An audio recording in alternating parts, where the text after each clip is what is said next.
Welcome back to Rise and Shine. We are your podcast for insights and inspiration in real estate investing. I am Irismar.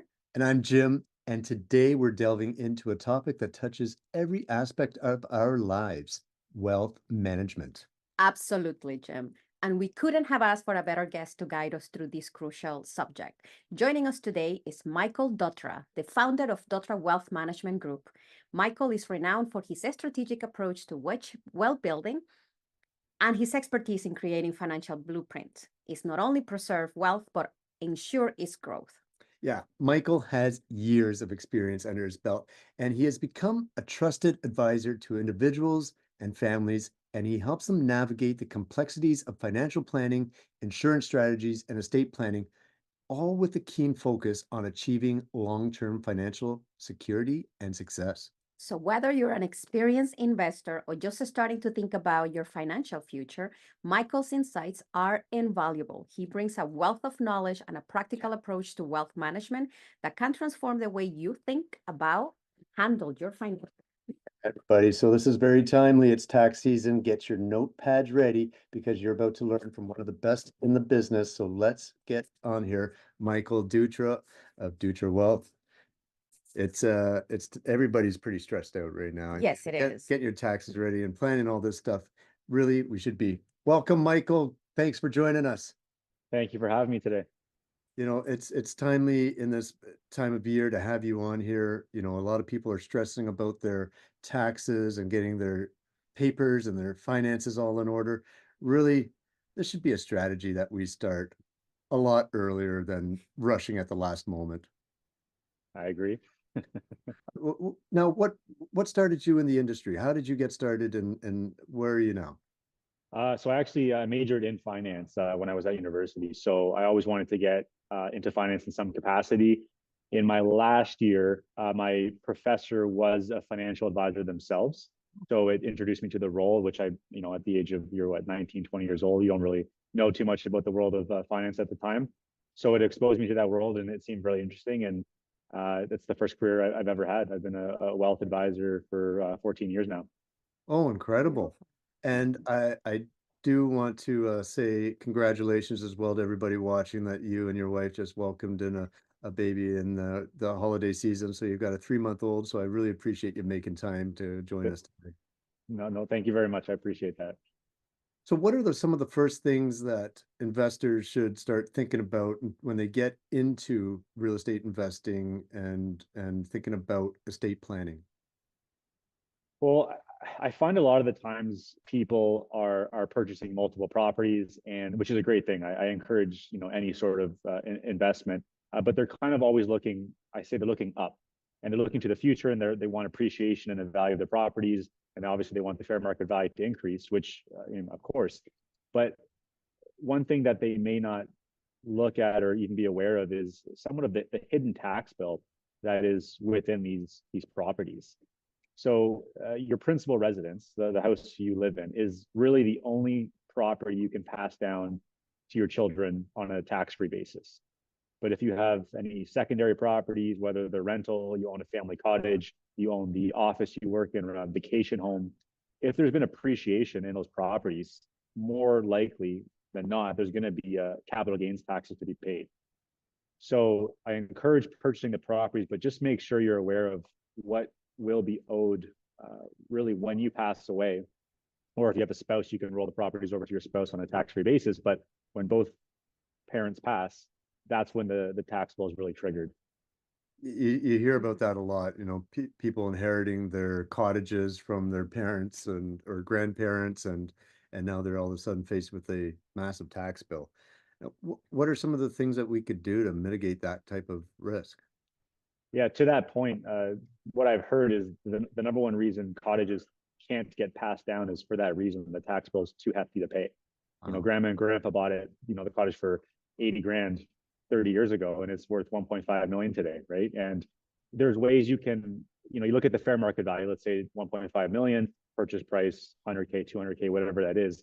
You can bump up the ACV, which is the purchase price plus, improvements and things like that. If you've done renovations, you can increase the ACV to minimize the tax build a capital gain, but it's not going to eliminate it. You're not going to have invested $1.4 million into a property, right? So there's still going to be a capital gain to address.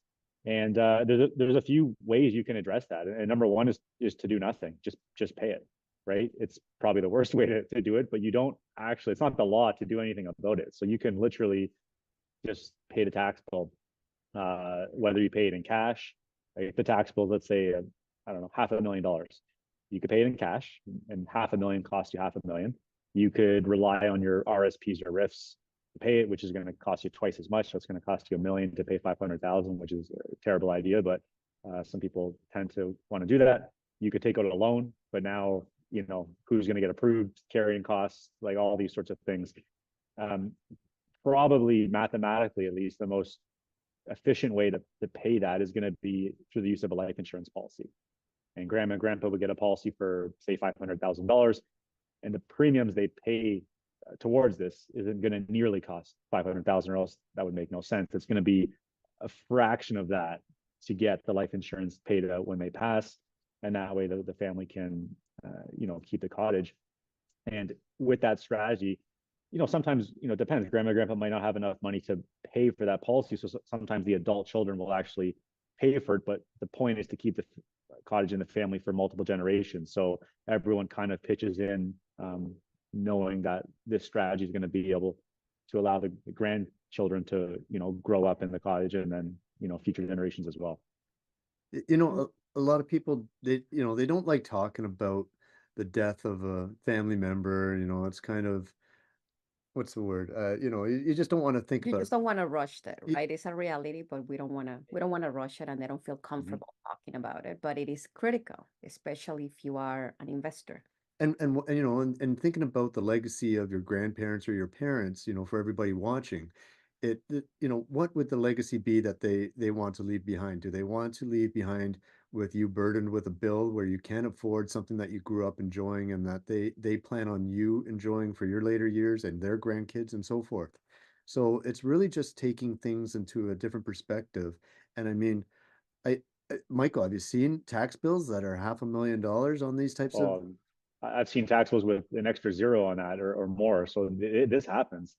And I find that, you know, grandma and grandpa, they're not opposed to the idea. They're actually more frustrated they weren't presented the idea 10 or 20 years ago. That seems to be the trigger with them. It's not, they're not offended to, you know, get the life insurance, but now they're in their 70s or 80s, and either they can't get it because they've had health issues, or it's quite costly, or, you know, there's complications perhaps at their age. So they want to see that, like, they want to know their family's going to continue in that cottage, and it's going to stay in the family for a long time. But it's usually they wish someone told them 20 years ago.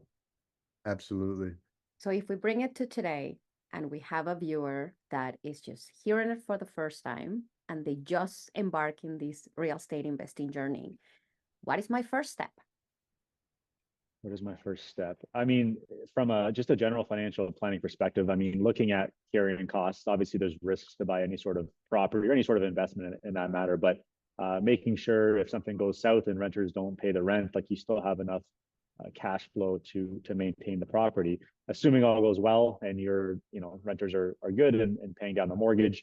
I would say it's looking at how many properties you plan on buying. Is it every couple of years, every 5 years, etc.? But on the back end, it's like, if you end up with, say, 10 properties, do you want to have to give up maybe 3 of them, maybe 4, to liquidate them to keep the other 6? Like, is that the game plan? And most people, it's not, because they've worked hard enough to acquire the 10 properties. The last thing they want to do is lose, you know, a pretty significant chunk of them, just to have the liquidity to pay the taxes on the other 6. And on top of that, you're now putting your family through a situation where they're mourning the loss of a family member, but they now have to fire sale several properties to get the liquidity to settle the estate. So timing of the market, there's capital gains taxes on those properties, and just putting them through that is quite a bit. So when you really think it through, you probably want to make this as painless as possible if the goal is to keep the properties for the next generation. Yeah, and and start as soon as possible. I mean, it's you need somebody that's on your team that knows. We need a professional like Michael that can guide us through this and show us what's right to have in our portfolio.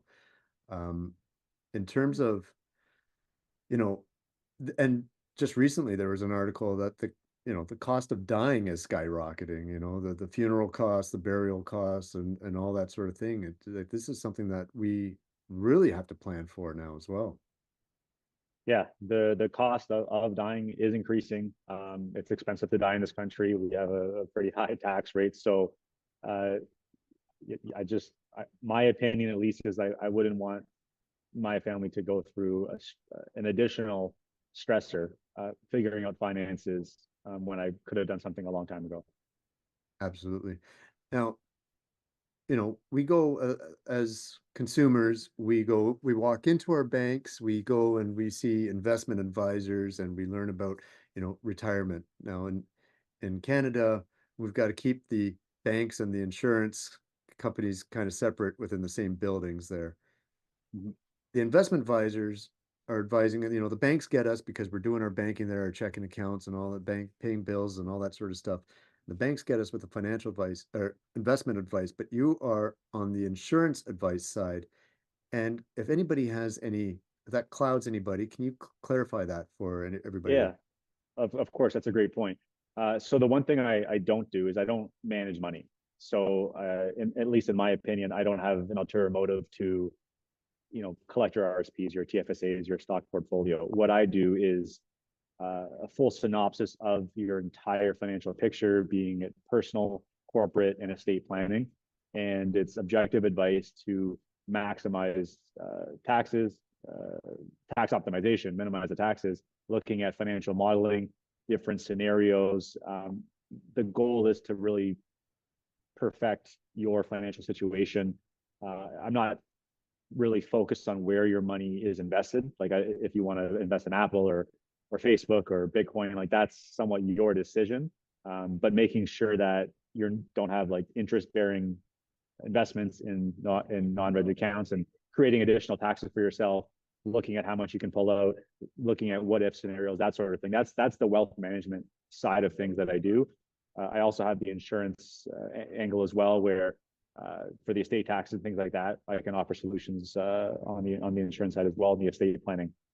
But that's probably the difference. Is we're not going to talk about what the stock market's doing today necessarily. Now, I did do that for 8 years, so I'm happy to generally talk about that. But professionally, that's not what I'm going to ask you to do. You're looking at an overall picture of somebody's portfolio in order to set them up and their families for success in keeping what they want. Oh, what happened there? Sorry about that. Popped off.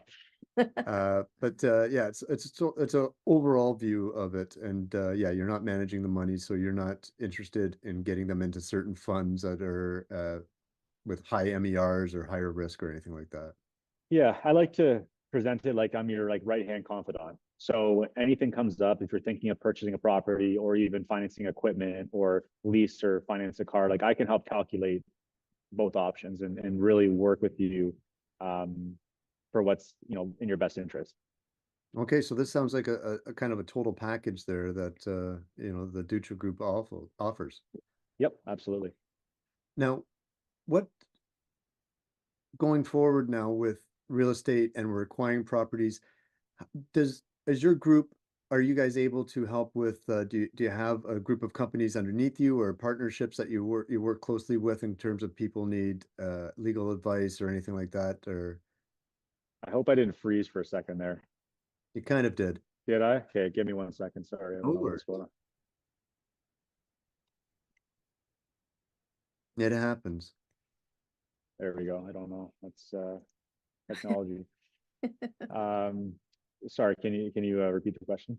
Yeah, I was what did I say? Might have to edit that.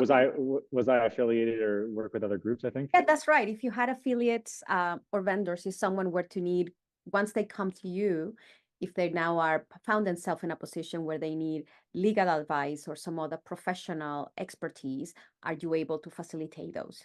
Yes, I work very closely with lawyers, tax accountants, business valuators, really anyone you would need in your network. If I can't do that job, I have a connection, or I'll work with your accountant, with your lawyer, which is that's critical. If I could also encourage one thing during this podcast is make sure your accountant knows your lawyer knows your insurance advisor, and they know your wealth advisor, and they all have actually met in person. They're all working for you, but it's like broken telephone if none of them know each other and they're all trying to accomplish the same thing, but they're not sharing information and they're not collectively working for you. And I would say, 9 times out of 10, they're all willing to at least have a short conversation and make sure nothing's missing. Because the lawyer knows certain things the lawyer knows, but the accountant might need to know it, and I might need to know what the accountant knows. So the strongest foot forward is going to be your entire professional advisors actually knowing each other. I love that, because I think a lot of frustration with our investors are, we're having one conversation with one professional, we're having another conversation, and, the broken telephone happens and we're not the professionals. So we're maybe miscommunicating information to one to the other. So having that whole group together, and I mean, with you suggesting meeting in person, that's, I in the days since COVID, I don't know. I figured everybody just likes to meet over Zoom, but I love that personal touch that you're adding to it. Yeah, I always say I'd rather drive an hour to meet someone than do a Zoom. Maybe I'm a little old school, but I like the handshake style still. Right on. And what are some scenarios that maybe you've seen recently where, people maybe came a little bit too late to the game? I know you gave the example of like perhaps a half million estate bill, capital gains tax on a property. What anything come up recently that you thought, what, we wish we had these people sooner?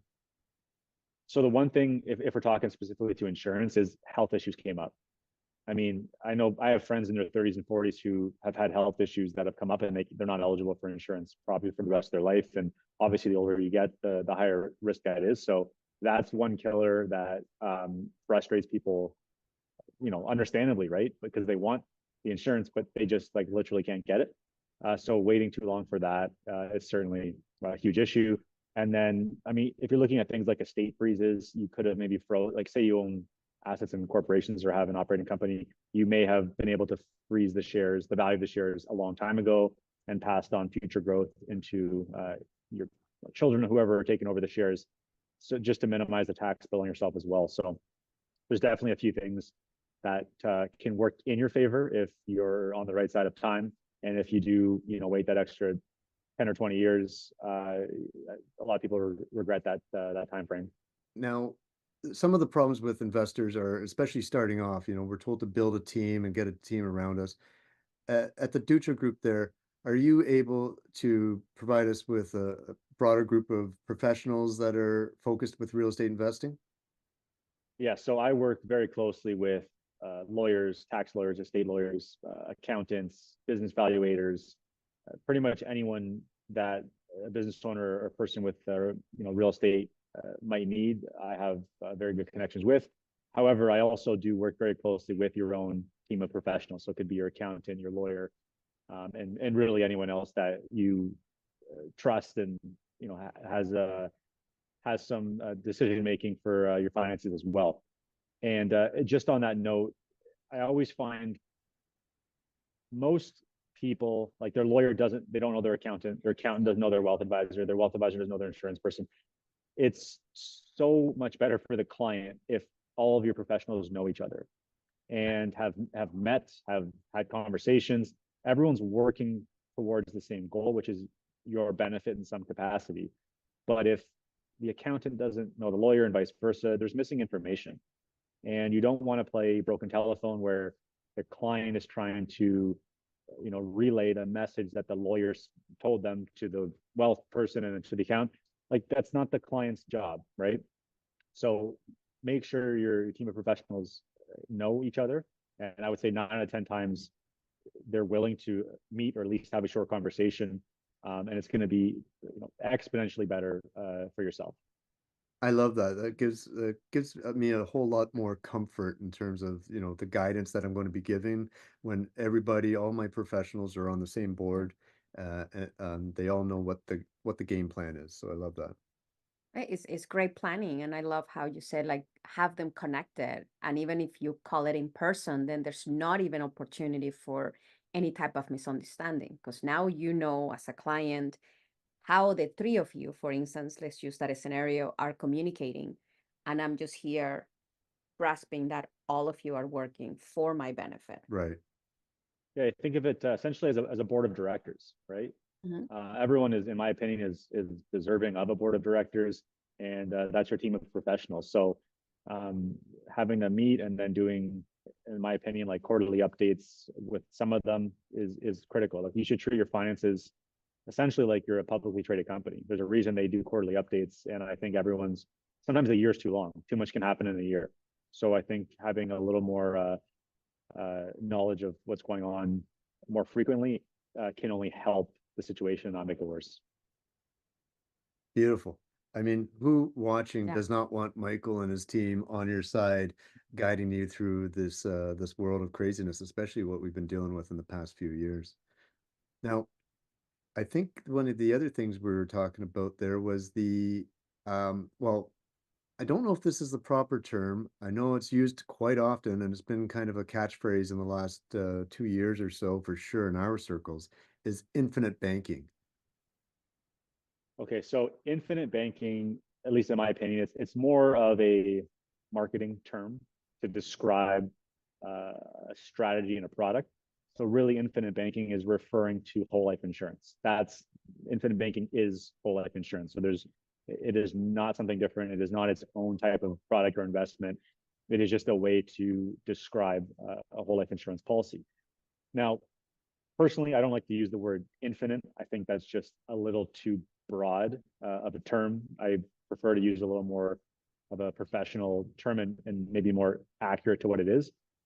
But that being said, the reason I use the word infinite with whole life insurance policies, there's the life insurance if you pass away, there's a death benefit paid out, but there's also something called the cash value, which is the investment component, the savings component of a whole life insurance policy. So as people pay monthly premiums, some of this money is going towards the cash value and it's increasing on an annual basis. The infinite part comes around the fact that the cash value is guaranteed to increase every single year for the rest of your life. And it's part of the contract you sign with the insurance company. So if people are comfortable using the word infinite in the sense that every single year it will increase, that's true. That's really where they get the catchphrase around that. So Gotcha. that's kind of where that comes from. And with that cash value that is increasing year after year, what are the strategies surrounding that? What makes it appealing? So it makes it appealing because every other insurance anyone has, you can't ask the insurance company for your money back or get access to it. Like your car insurance, your house insurance, your business insurance. I think everyone wishes you could call them in 10 years and say, hey, I've given you $50,000. Can I borrow some of that back tax free for a down payment on a property or to do a renovation in a kitchen? And the answer is going to be no. This is the one and only essentially type of insurance you can borrow from the cash value. You can also liquidate it, but most people tend to borrow from it. And when I say borrow, it's like putting a mortgage on a house.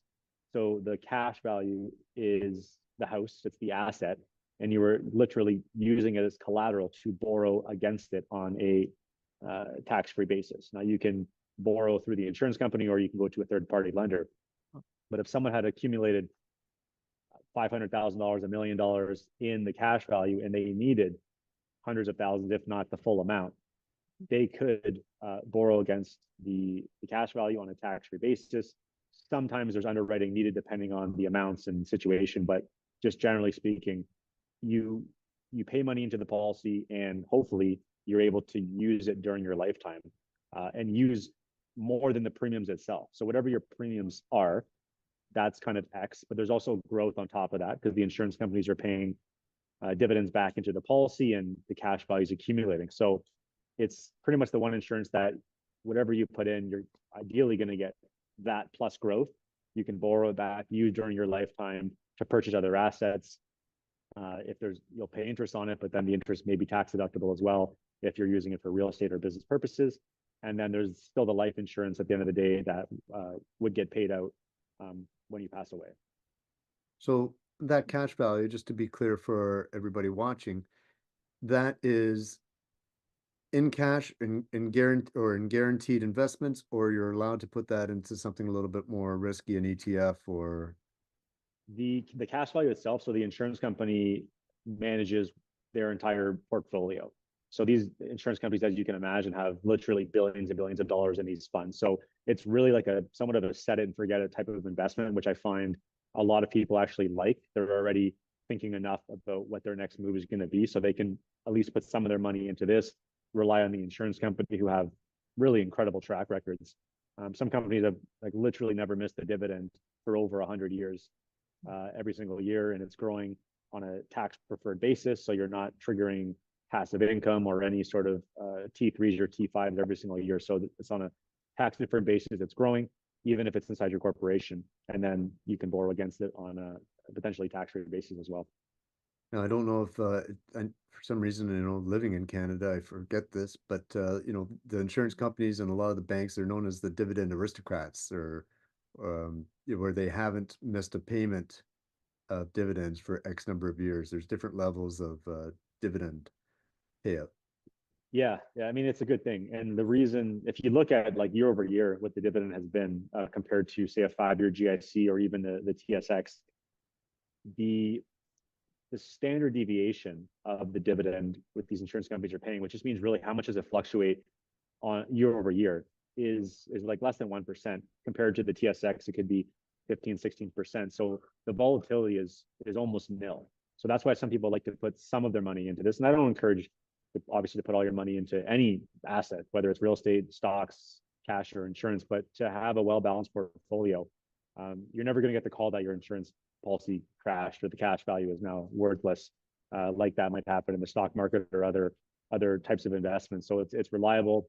It's like a set of stairs every single year. It's going up a little bit, and there's the life insurance as well to help with the estate planning. Now, Mike, there's a lot of news in the real estate investor community that's been going on for the past 6 months as we're experiencing these extremely high rates, 6, 9 months now that we've been dealing with it. And a lot of investors have been losing out on some of the money that they've invested in terms of private lending opportunities. Most specifically, promissory notes have been coming up as a big loss, and there's been some unfortunate losses there, and some big names. You don't have a strategy to protect against that. Any insurance coverage for a P note that anybody can get? Well, I'm not a magician, but so there are, like, let's just say someone had bought a whole life policy years ago, 10 years ago, whatever, and there was cash value in there. If they were looking to close on a property and they were short on money, or the bank needed more for the down payment, yes, they could use the cash value to help them get out of the situation, if that was the situation. So you needed to have the cat. You can't do it the other way around, where you're short on money and then go buy a policy tomorrow and use it. It's probably you needed to have some growth over a few years at least, but that would probably be the one way insurance could help you get out of that. So Yeah. I guess the goal is start now without hesitation. Just get an evaluation on what I am in my portfolio right now and what is the type of policy that I get myself to start with. Yeah, absolutely. And for somebody that's just starting off and they don't have a ton of money, what is like a minimum entry into this, so they can say, so it's not people that are thinking I need to be making a ton of money to be able to afford this policy? The minimums are honestly like $100 a month, maybe even slightly less. Like it's designed for anyone to be able to afford. It's not like you have to put in 10 grand a year, 100 grand a year, $1 million a year. So you can literally start off at $100 a month. And then there's some families in Canada, at least, like literally spending millions and millions of dollars a year in premium to get like over $100 million of life insurance for that, and the cash value as well. Right. And the goal is to start early, and any savings that we have, we can do a lump sum contribution to it as well. There's flexibility with how much you can put in. So whether you're paying monthly or annually, some years you can pay less, some years you can pay more, depending on cash flow. You could even potentially skip years if there's enough in the cash value to pay for your own premiums. in that year. So it is flexible. It's not necessarily set in stone that if you miss, like some insurances, I mean, you missed your car insurance for, I don't know, a month or two, like you're looking at a lapse, right? This is a little bit different where there's definitely a safety net to ensure that one missed payment, or if you're deciding to buy a major property and you're tight on cash flow, there's flexibility there. You know, it's amazing that the insurance companies, have done so well in Canada when they've been so separated from the financial institutions, where there's so much value in having an insurance strategy to your portfolio. It's amazing that there's that separation and people aren't more aware of this. I think one of the issues is honestly the fact that it has the word insurance attached to it. I think generally speaking, people will bundle car insurance, house insurance, life insurance, whole life insurance. Like insurance is just insurance to a lot of people, and I don't blame them for having that general mindset. Yeah, this is really there's a big educational curve to explain this, and then once someone goes through the process, they can realize it's not just, I think, what they had thought preliminary before going through it. If it was called a real estate tax efficient investment or something like that, I think everyone would go running towards it, right? Or corporate investment or whatever, right? It's in the name, I think, doesn't exactly help the sale, but yeah, that's just my opinion. Yeah, there is a huge negative connotation around the word insurance, and people just think it's something that they throw away every month and that they never use. And you often see the newspapers will do write-ups and reports about somebody having a bad time Yeah. trying to make a claim and all these sort of things. So there's real anger and negativity around the term insurance, but it as Michael's explained and demonstrated throughout this episode here, it's really a solid planning tool for an overall healthy financial portfolio. Yeah, absolutely. The biggest buyers of whole life insurance in Canada are the wealthiest families, and it's not because they're trying to necessarily get wealthier. It's for all of the tax benefits and protection benefits that it offers. So, kind of like the 1% buys, it's an astonishing amount of the insurance out there, but they're doing it for a reason, and they have, I would say, cream of the crop advisors around them. So, it could be suitable for many different types of people. And that's a great point because, a lot of us get into real estate investing because we know that's what the wealthy are invested in. It's one of those things that have done really well in North America over the past century. And Yeah. Yeah. and look at some of those cottage price values right now and outside the major markets, what they're doing right now as well. So, you know what, follow the money. And if the wealthy are doing it, this is certainly something that you can get into. And as Michael has explained here, you can start with as little as $100 a month and then add to it and just get some great planning advice. Right. Did- I think it's great. You brought it to the level of let's not be afraid and think that one is not achievable. Challenge our conditioned beliefs of the bad connotation towards insurance, being open-minded to educate yourself, especially if you jump into the real estate investing world. Estate planning should be one of the conversations you have, and you should embrace in having all of your professionals connect with each other and being present. I love that. Um, and having someone at the table like Michael, having an advice that will look at your whole portfolio and see what suits for you. You don't need to have $50,000 to start in a whole policy. It can just be 100, as Jim said. I think those are the biggest components and takeaways from our session. And Michael, thank you so much. It has been an incredible session and very insightful. If we needed to get in touch with you, our audience, where should they reach out? My website is dutrawealth.com. My email is michael@dutrawealth.com. I'm on LinkedIn. I have a YouTube channel called Mike Check 1212. Had to go with the name. It's too good to give up. So yeah, anywhere you can find me there. Very awesome. I love it. I mean, there's a ton of golden nuggets in this one, Mike. So I appreciate your time and hang tight. And everybody have a great week. And again, Michael, thank you so much. Thank Have a you. great day, everyone.